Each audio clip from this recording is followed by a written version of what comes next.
নামাজের গুরুত্ব। আল্লাহর সাথে সম্পর্ক। নামাজ মানুষকে আল্লাহর সাথে সরাসরি যোগাযোগ স্থাপন করতে সাহায্য করে। এর মাধ্যমে বান্দা আল্লাহর প্রতি কৃতজ্ঞতা প্রকাশ করে এবং তার কাছে সাহায্য চায়। আত্মিক শান্তি। নামাজ আত্মাকে পরিশুদ্ধ করে এবং মানসিক শান্তি এনে দেয়। এটি দুশ্চিন্তা ও অস্থিরতা থেকে মুক্তি পেতে সহায়ক। শৃঙ্খলা ও সময়ানুবর্তিতা। প্রতিদিন 5 ওয়াক্ত নামাজ নির্দিষ্ট সময় আদায় করার অভ্যাস মানুষকে নিয়মানুবর্তী ও সুশৃঙ্খল করে তোলে। পাপ থেকে বিরত থাকা। নামাজ মানুষকে মন্দ কাজ থেকে বিরত রাখে এবং ভালো কাজের প্রতি উদ্বুদ্ধ করে। কুরআনে বলা হয়েছে, নিশ্চয় নামাজ অশ্লীল ও মন্দ কাজ থেকে বিরত রাখে। সূরা আনকাবুত 45।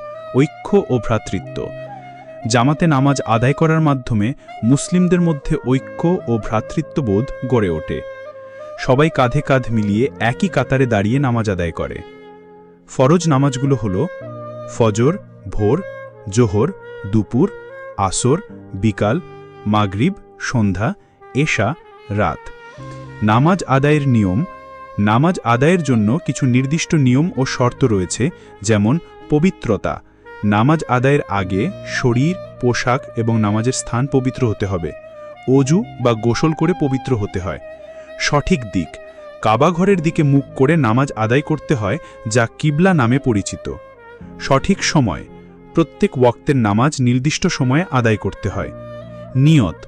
প্রত্যেক ওয়াক্তের নামাজের জন্য মনে মনে নিয়ত করতে হয়। আরকান ও আহকাম।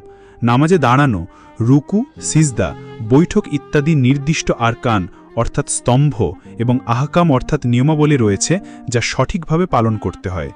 নামাজ শুধু কিছু শারীরিক নড়াচড়া নয়, বরং এটি আল্লাহর প্রতি গভীর শ্রদ্ধা, ভালোবাসা এবং আনুগত্য প্রকাশের একটি মাধ্যম। এটি মুসলিমদের দৈনন্দিন জীবনের একটি অবিচ্ছেদ্য অংশ।